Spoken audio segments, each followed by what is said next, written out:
دیکھیں، میں شاید اس اسٹیٹمنٹ کے ساتھ مکمل طور کے اوپر شاید اگری نہ کر سکوں کہ امریکہ نے سب کچھ جو ہے وہ ایران کو دے دیا. یہ جنگ دونوں کے لیے ڈسٹرکشن تھی، اور دونوں کے انٹرسٹ میں یہ بات تھی کہ اس جنگ کو اوائڈ کیا جا سکے.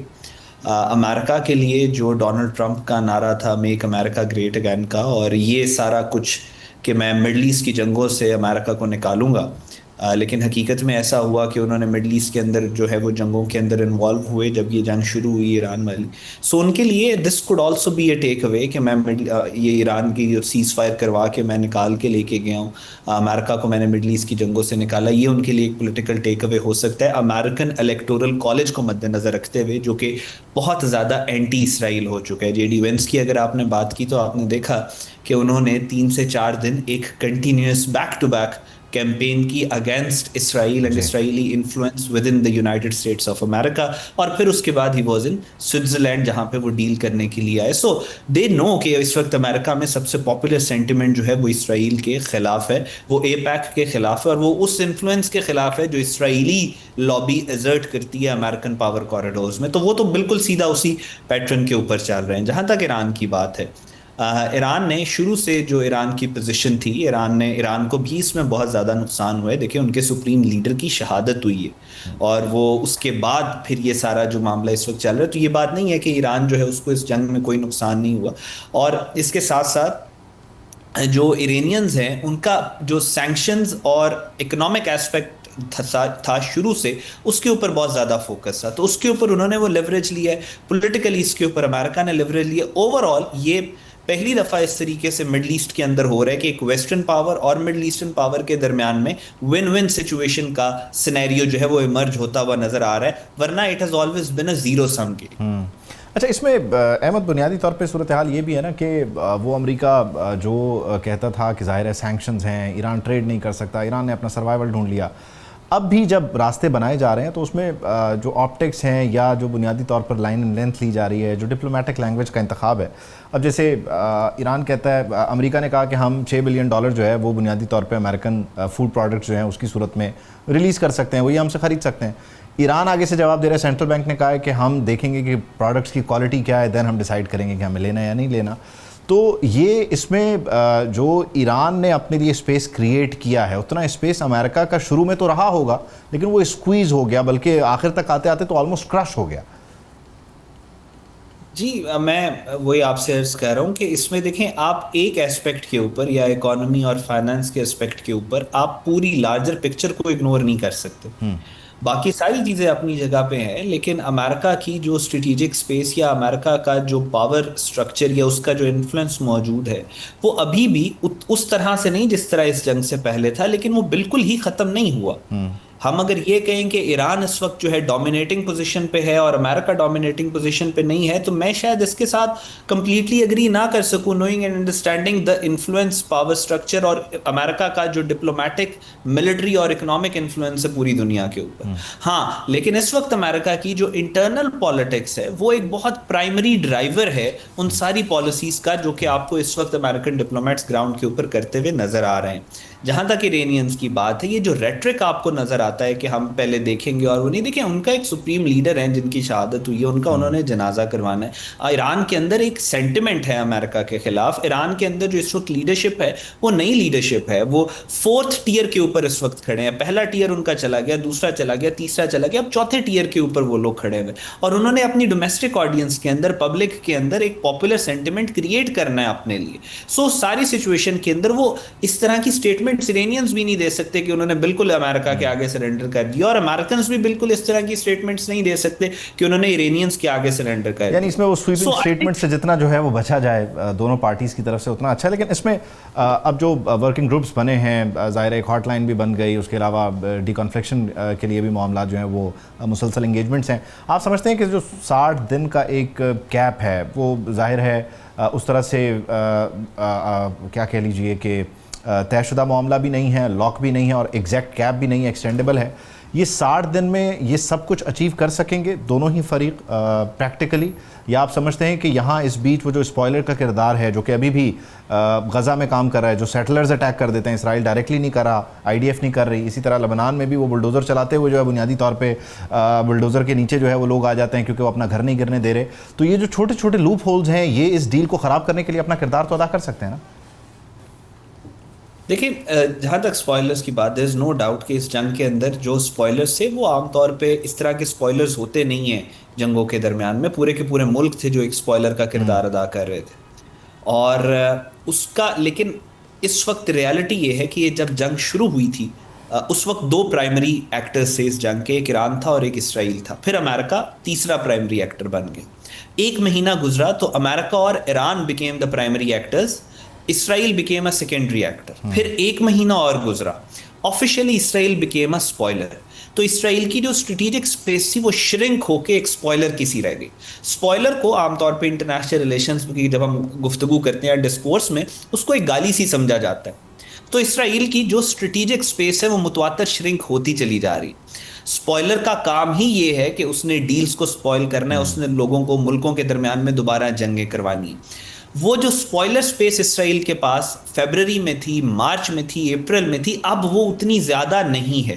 ہاں ہرڈلز کاز کر سکتا ہے. آپ نے دیکھا کہ جب یہ ڈیل سائن ہونی تھی اس سے پہلے انہوں نے لیبنان والا جو اسرائیل نے سارا معاملہ کیا، اس کے بعد آپ نے دیکھا کہ تو اس میں تھوڑا بہت ہرڈل کریٹ ہو گیا، ہکپ کریٹ ہو گیا، سپیڈ بریکر آ گیا. لیکن سپوائلر کے پاس اب وہ کیپیسٹی اور کیپیبلٹی نہیں ہے کہ وہ دوبارہ سے ان دونوں ملکوں کو جنگ کروا سکے یا ایگزسٹینشل تھریٹ کریٹ کر سکے اس پیس ڈیل کے لیے. جب ہمارا وہ جو انیشیٹو تھا کہ ہم نے جو الیکٹرانکلی اس پیس یا ایم او یو کے اوپر سگنیچرز کروا لیے، تو وہ آفیشیلی ہم نے امریکہ اور ایران کے اوپر ذمہ داری ڈال دی کہ جو بھی سپوائلر دنیا میں جہاں پہ بھی موجود ہے اس کے انفلوئنس کو ختم کرنے کی ذمہ داری اور رسپانسبلٹی اب پرائمری ایکٹرز کے اوپر ہے، ایران کے اوپر ہے اور یو ایس کے. اچھا، اس میں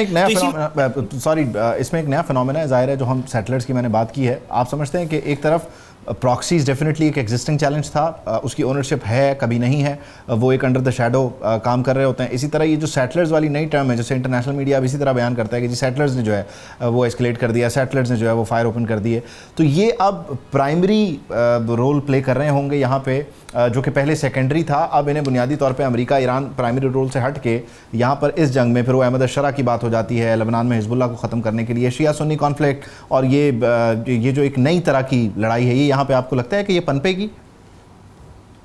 دیکھیں جہاں تک ایران اور یو ایس کی بات ہے تو میرا نہیں خیال یہ سیکنڈری ہی رہیں گے. پرابلم یہ ہے اس وقت کہ آپ ایران کے مڈل ایسٹ کے اندر پورے سٹرکچر کی ری امیجننگ کی بات کر رہے ہیں. مڈل ایسٹ کے اندر بہت زیادہ کمپلیکیشنز ہیں اور ہر چیز ایک دوسرے کے ساتھ کنیکٹڈ ہے.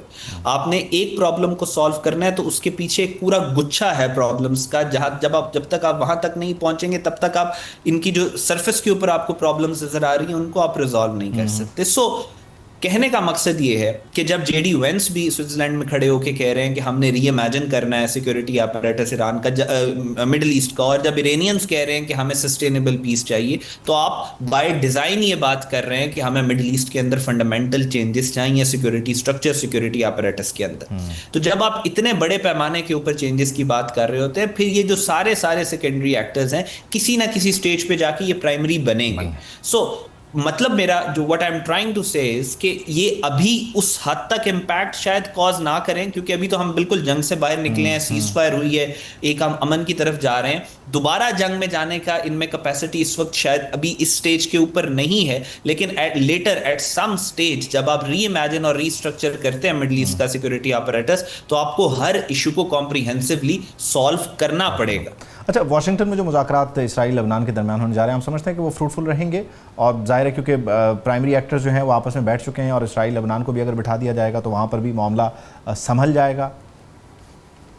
دیکھیں بات یہ ہے کہ اسرائیل ایز اے کنٹری آپ اس کو دیکھیں کہ آپ اس کا پرائمری آبجیکٹو یا پرائمری گول اس وقت کیا ہے. پچھلے 800 دنوں میں 4 دفعہ بینجامن نیتن یاہو نے ایران کے اوپر حملہ کیا، اس کے علاوہ قطر کے اوپر حملہ کیا، لیبنان کے اوپر ملٹیپل اٹیکس ہو چکے، ملٹیپل مڈل ایسٹرن کنٹریز کے اوپر اٹیک ہو چکے. اسرائیل کی اس وقت جو بقا ہے، جو ایگزسٹنس ہے، اس کو خطرہ ہے. خطرہ کس بات سے؟ خطرہ اس بات سے ہے کہ یہ گریٹر اسرائیل کے کانسیپٹ پہ پورے یورپ سے جو انہوں نے لا کے لوگوں کو یہاں پہ آباد کیا کہ ہم گریٹر اسرائیل بنائیں گے، ابھی 70-80 سال ہو گئے ہیں، انہوں نے کہا کہ پوری دنیا کی سپورٹ ان کے ساتھ ہے، یو ایس ان کے ساتھ ہے، برٹش امپائر ان کے ساتھ ہے، یورپ ان کے ساتھ ہے، اس کے باوجود 80 سالوں میں ان کا جو جغرافی ہے وہ پاکستان کے 2 بڑے شہروں سے زیادہ بڑی نہیں ہو سکی۔ جو ظلم انہوں نے غزہ کے اوپر کیا، جو مڈل ایسٹ کے اوپر کیا، اس کی وجہ سے پوری دنیا کے سامنے ان کا چہرہ جو ہے وہ بے نقاب ہوا ہے۔ پوری دنیا میں most hated man in the world is Netanyahu and most hated country is Israel. So اب پرابلم یہ ہے کہ 5% اسرائیلی اسرائیل چھوڑ گئے ہیں پچھلے 3 سالوں میں۔ 60% ان کی جو ٹیک انڈسٹری ہے وہ باہر واپس یورپ اور امریکہ میں شفٹ ہونا چاہ رہی ہے۔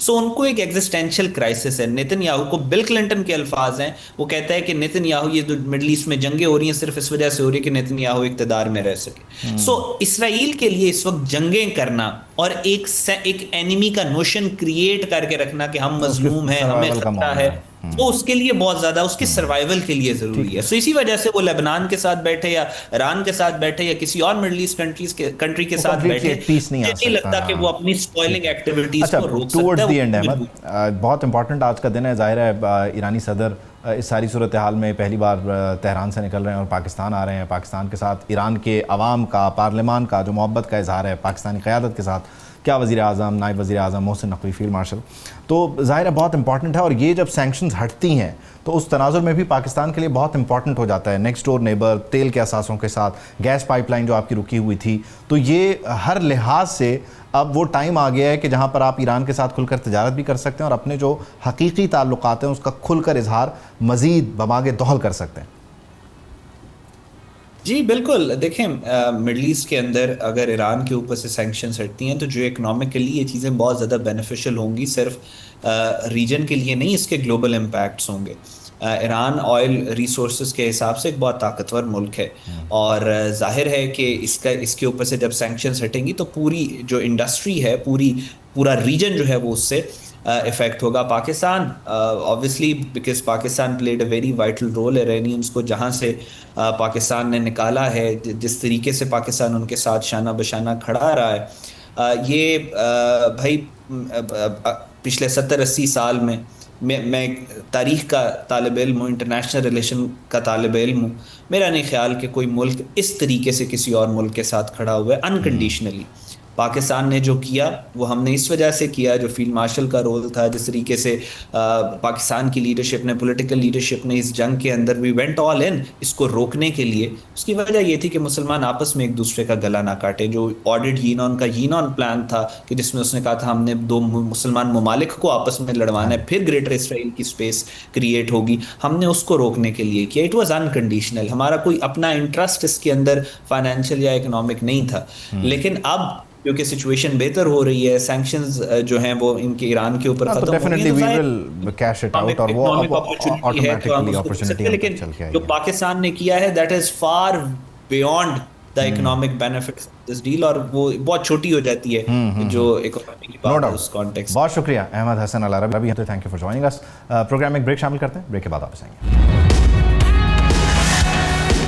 Welcome back. 5 ماہ تک بل قومی اسمبلی میں رہا، 20 اراکین پارلیمنٹ نے جائزہ لیا لیکن بل روکا کسی نے نہیں۔ سوال یہ ہے کہ کیا اسمبلی نے بغیر پڑھے یہ بل منظور کر دیا؟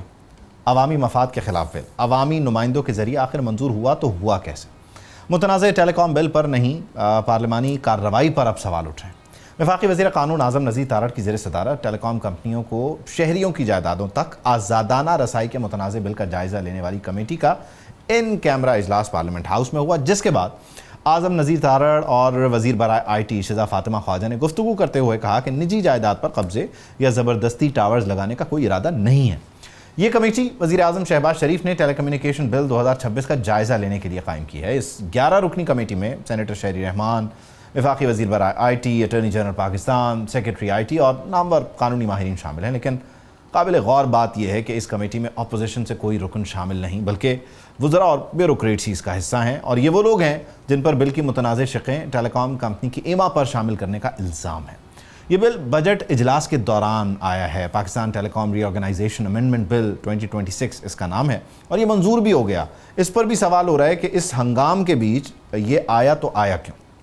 کمیٹی اجلاس میں اس بل میں رائٹ آف وے کے تحت ٹیلی کام کمپنیوں کو بنیادی طور پر دیے گئے اختیارات پر نہ صرف اعتراضات اٹھائے گئے بلکہ نجی املاک تک ٹیلی کام کمپنیوں کی رسائی، جرمانوں اور تنازعات کی صورت میں سرکاری اتھارٹی کو فیصلے کے اختیارات دینے جیسی جو تجاویز ہیں انہیں آئین سے متصادم قرار دیا گیا۔ بل پر صرف کمیٹی کی چیئرپرسن سینٹ میں پلوشہ خان ہی نہیں بلکہ نون لیگ کے جو اپنے سینیٹرز تھے عفنان اللہ اور سعدیہ عباسی، انہوں نے بھی اعتراضات اٹھائے۔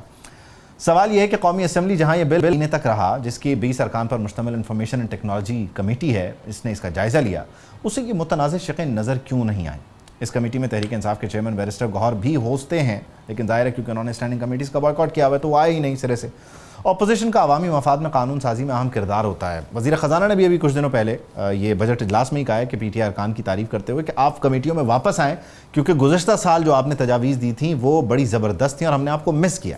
وزیر خزانہ کا کہنا بالکل درست ہے کہ پارلیمان میں ایسی کمیٹیاں ہی فلٹر کے طور پر کام کرتی ہیں، چھنی ہوتی ہیں اور اس چھنی سے گزر کر یہ معاملات آگے جاتے ہیں، لیکن وہ کلیکٹیو وزڈم والی جو شیزہ فاطمہ خواجہ صاحبہ کی بات ہے وہ بڑی حیران کن ہے کہ وہ یہ کلیکٹیو وزڈم یہاں 5 مہینے میں ہمیں نظر آیا تو آیا کیوں نہیں۔ عمر دراز گوندل صاحب مجھے جوائن کر رہے ہیں، صحافی ہیں، تجزیہ کار ہیں۔ عمر تھینک یو، بہت شکریہ۔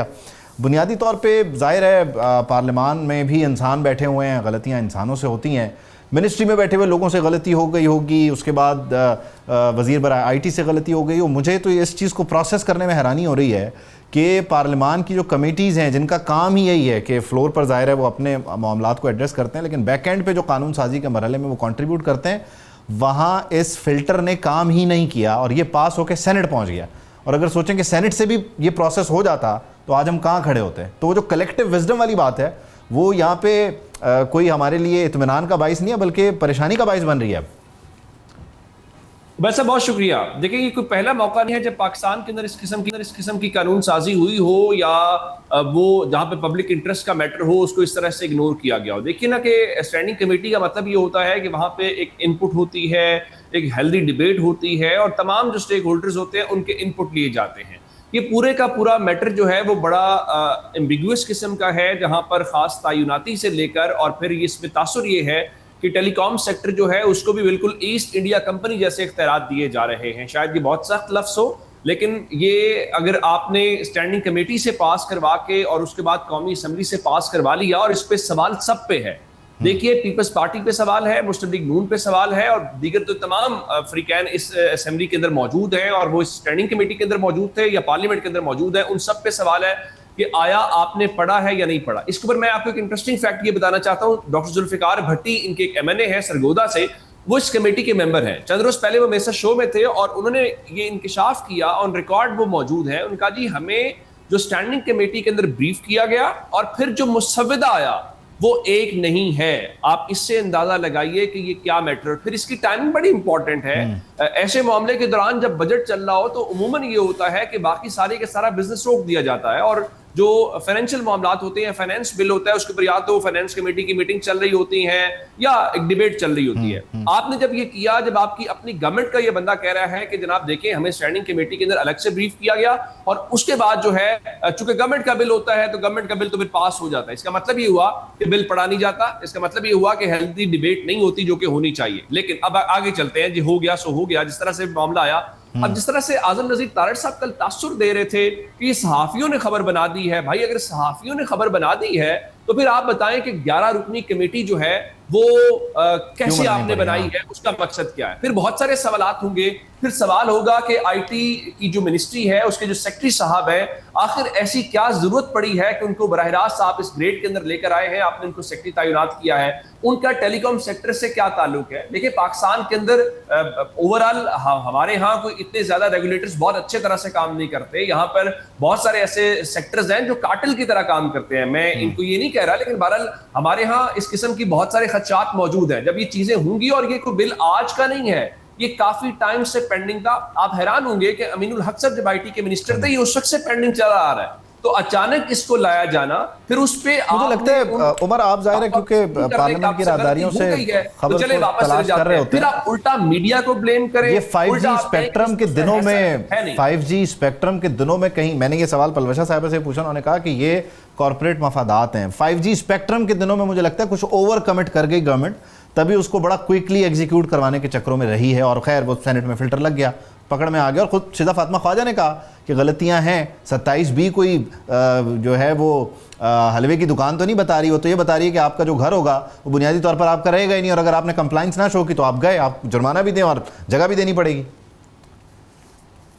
نہیں دیکھیں, اس میں ایک چیز بڑی امپورٹنٹ ہے, اور وہ یہ ہے کہ دنیا جہان کے اندر جو انویسٹرز ہوتے ہیں ان کے رائٹس آپ ضرور پروٹیکٹ کریں, ان کو اچھا انوائرمنٹ دیں جس کے اندر وہ کہیں نہ کہیں انویسٹمنٹ لا سکے. لیکن دنیا کے اندر یہ نہیں ہوتا کہ کوئی انویسٹمنٹ کے نام کے اوپر آپ جو شہری حقوق ہیں, لوگوں کی پراپرٹی کا جو حق ہے, اس کو ہی آپ جو ہے وہ کنسیڈ کر دیں یا اس سے پیچھے ہٹ جائیں. یعنی اس کا مطلب تو یہی ہوا کہ جو یورپ کے اندر وہ اتنی زیادہ چیزوں کے اوپر, مثال کے طور پر میں مثال لیتا ہوں, بہت ساری سوشل میڈیا کمپنیز ہیں یا جو موبائل مینوفیکچرنگ کمپنیز ہیں, وہ تو اس بات کے اوپر بھی ڈیبیٹ کرتے ہیں, لا بناتے ہیں کہ بھائی یہ اس کمپنی کا اور اس کمپنی کا جو اس کا چارجنگ کا سٹائل ہے وہ ایک جیسا کیوں نہیں ہے. وہ تو ان چیزوں کے اوپر بھی جاتے ہیں, وہ ڈیٹا پروٹیکشن کے اوپر جاتے ہیں, بہت ساری چیزوں کے اوپر جاتے ہیں. اس کا ہرگز مطلب یہ نہیں ہوتا کہ آپ انویسٹمنٹ کو یا انویسٹر کا جو وہاں پہ ٹرسٹ ہے اس کو بریچ کر رہے ہیں یا اس کو ڈسکریج کر رہے ہیں.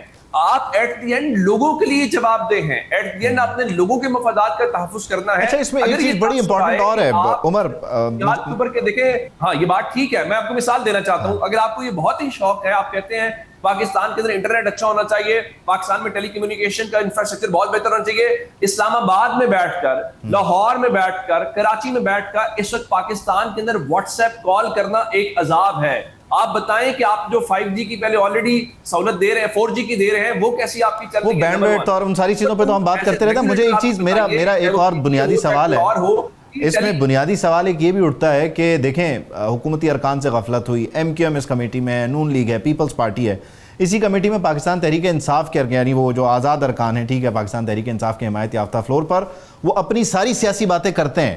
یہ ایک اہم موقع ہے کہ وہ بھی اس وقت اسٹینڈنگ کمیٹیز کی طرف دھیان دیں اور واپسی کا راستہ لیں, کیونکہ انہوں نے یہ کنٹریبیوشن دینا ہے, یہاں اپوزیشن کرنی ہے تبھی یہ بندھے گا. اور یہ جو سلسلہ جو ہے یہاں, یہ آپ کہہ لیجئے معذرت کے ساتھ کہ ایک آزادی حاصل ہے, وہ آزادی کو روکیں گے نا اس چیز کو, یہ ان کا بھی تو کام ہے, وہ بھی تو نہیں ہے.